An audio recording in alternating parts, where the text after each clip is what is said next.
얼마 전 정부가 인터넷 은행 산업 발전을 위해서 그간 금기시되어 왔던 은산분리 원칙의 완화라는 카드를 꺼내 들었습니다. 그런데 과연 은산분리의 완화가 과연 실현 가능한 것인지, 또는 어떤 특정한 기업이나 업종에 대해서 특혜를 주는 것은 아닌지 여러 가지 문제가 제기되고 있는 게 또 현실입니다. 그래서 오늘은 본 주제에 앞서 잠시 은산분리와 관련된 이슈를 살펴보겠습니다. 자, 먼저 홍 변호사님, 은산분리 원칙에 대해서 먼저 잠시 개념 설명해 주시겠습니까? 은산분리는 산업자본이 금융시장을 잠식하는 막기 위해서 산업자본은 의결권이 있는 은행 지분을 4%까지만 보유할 수 있도록 제한한 규정입니다. 은행법 16조의 2에 규정하고 있는데, 이 은산분리 규정의 취지는 대기업이 은행을 사금고화해서 경쟁 기업에게 부당한 압박 등을 가할 수 있다는 그 우려 때문에 있었던 규정인데요. 최근에 이를 완화하려는 논의를 보이고 있는 것 같습니다. 예, 그렇죠. 은산분리. 산업자본이 은행을 소유하지 못하도록 하는 것이죠.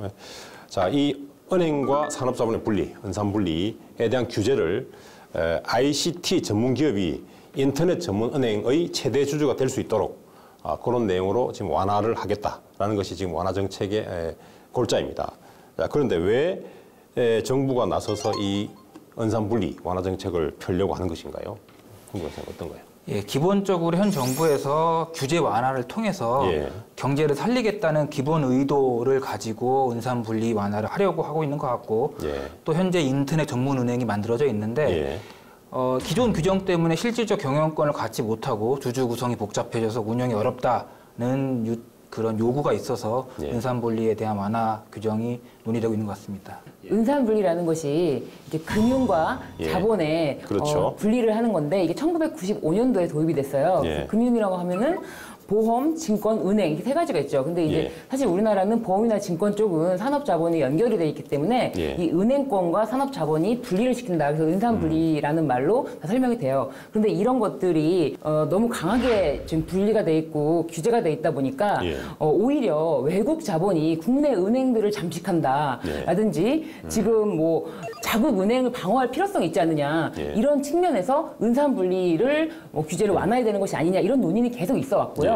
ICT 기업, IT 기업에서 이런 뭐 4차 산업혁명의 그런 거를 이제 혁신성이라든지 그런 거를 조금 더 추진을 하려면은 어떤 투자가 필요한 것이 아니냐. 그런 측면에서 이런 완화책을 지금 내놓는다고 볼 수 있죠. 예, 그 인터넷 전문 은행, 이것이 이제 결국 우리 4차 산업혁명과 관련돼서 앞으로의 우리가 이제 성장 동력으로 생각할 수 있는 이런 산업이니까 여기에 좀 더 투자를 위해서, 투자하기 위해서 우리 IT 전문 기업에 한해서 지금 이제 인터넷 전문 은행에 대해서는 은산분리 완화를 하자라는 그런 취지 아니겠습니까? 그런데 한편으로는 사실 이번 정부가 처음으로 내세웠던 것이 소득 주도 성장이었습니다. 근데 이 소득 주도 성장으로 인해서 지금 계속 경제 성적표가 나오고 있는데 좋은 성적을 나타내지 못하고 있는 상황인데 무슨 새로운 경제 정책을 내놓아야 이 지금 경제에 대한 해법을 제시를 해야 되는데, 그렇다 보면은 무엇이라도 정책을 내놓는다라고 하면은 계속 이제 서로 여당과 야당이 어느 정도 이 규제를 완화해주자라는 타협을 맞았어요. 그렇기 때문에 지금 이런 것이 국회에서 논의가 되고 있는 것입니다.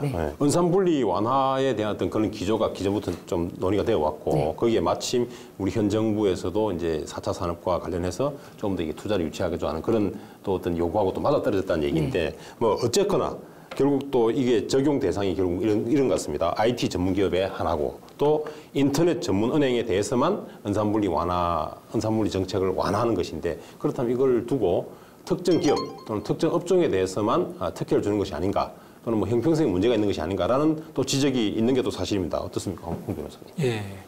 현재로서 인터넷 전문 은행은 K뱅크와 카카오뱅크 둘밖에 존재하지 않는 상황입니다. 그렇죠.